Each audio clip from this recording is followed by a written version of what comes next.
Good morning and welcome to Kid News. I'm Tori. Today is Monday, September 27th, 2021. And we begin with science fiction poised to become science fact. Sometime today, we're expected to get official word that the actor who played Captain Kirk in the television series Star Trek will blast off for real in a rocket ship with Jeff Bezos. William Shatner is 90, and his trip to go boldly where Blue Origin first went just a few months ago will make him the oldest person to ever go to space. His cosmic adventure will reportedly take place next month, which is the next launch date for Bezos' company. But the trip up and back won't make Mr. Shatner an astronaut. The Federal Aviation Administration changed the definition right after Blue Origin's first flight. Now, only those who demonstrate activities during flight that are essential to public safety or contribute to space safety get their official astronaut wings. The rest are just tourists. It's the question of the season. Will we get to trick or treat this Halloween? According to the head of the CDC, the answer is a qualified yes. Dr. Rachel Walensky told CBS News yesterday that as long as kids are outdoors and in small groups, that age-old ritual can and should make a comeback. What she doesn't recommend is crowds, so she's advising parents to keep parties small. Also noteworthy, Dr. Walensky said 96% of the nation's schools are open, and data suggests that kids who are getting COVID are not getting it in the classroom. They're catching it, she says, from people and places elsewhere in their community. If you see a man in a yellow shirt and military fatigues walking barefoot from Maine to North Carolina in the next few days, you'll be witness to a dad's devotion. British soldier Chris Brannigan is making the 1,200-mile trek to raise money to fight his 9-year-old daughter's rare genetic disease. It's known as Cornelia de Lange syndrome, or CDLS, which causes seizures and slows growth and learning. This weekend, Chris passed through New York City and spent the night in a firehouse. Otherwise, he counts on the kindness of strangers for a bed or pops the tent he carries on his back. Chris calls this his third tour of duty and hopes to add $3.5 million to promising gene research now underway at a lab in New England. His message to families? My child could be your child or could be your next child. And if you can do anything to help, please do.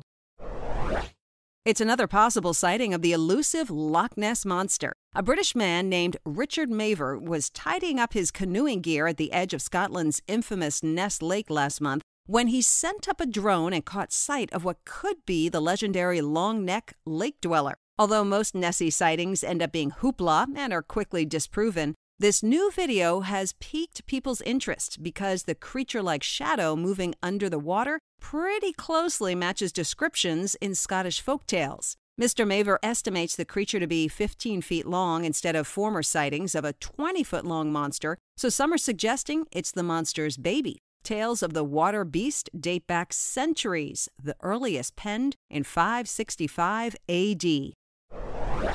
Here's all the proof you need that BTS fans don't mess around. Late-night host James Corden says he's a big fan of the band and even has an honorary BTS nickname. Still, he just about got himself canceled. Mr. Corden joked last week that the group was an unusual visitor to the UN, even though it's been invited twice before, and then referred to its fan base as 15-year-old girls. That didn't sit well. The BTS army rose up, overran the internet with reaction, and dropped the Late Show's ratings from 4.2 to 1.6 in just a day. Fans also torched Corden on Twitter. A clip of the segment in question has been deleted from Late Night's official account, but other than that, there's been no response from Mr. Corden or his show.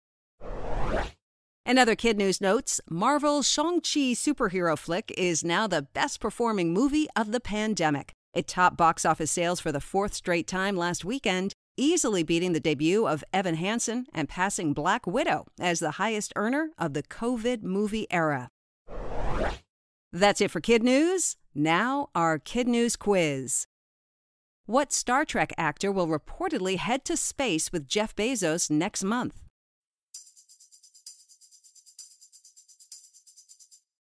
'90-year-old William Shatner. Why is a British soldier walking barefoot from Maine to North Carolina?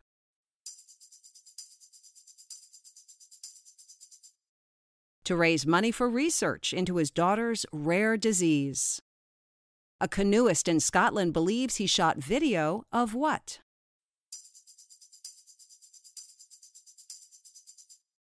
The legendary Loch Ness Monster. What late-night host is in hot water for jokes about BTS and its fans?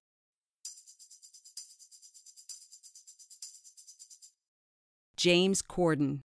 In today's Kid News Kicker, a story fit for a spooky season. What was for years the perfect slab for making fudge turned out to be a 5-foot-tall, long-lost gravestone. A local Michigan auctioneer recognized it for what it was during an estate sale. The donating family claimed they didn't know their candy-creating contraption was, in fact, a fully engraved tombstone, or how they ended up with it.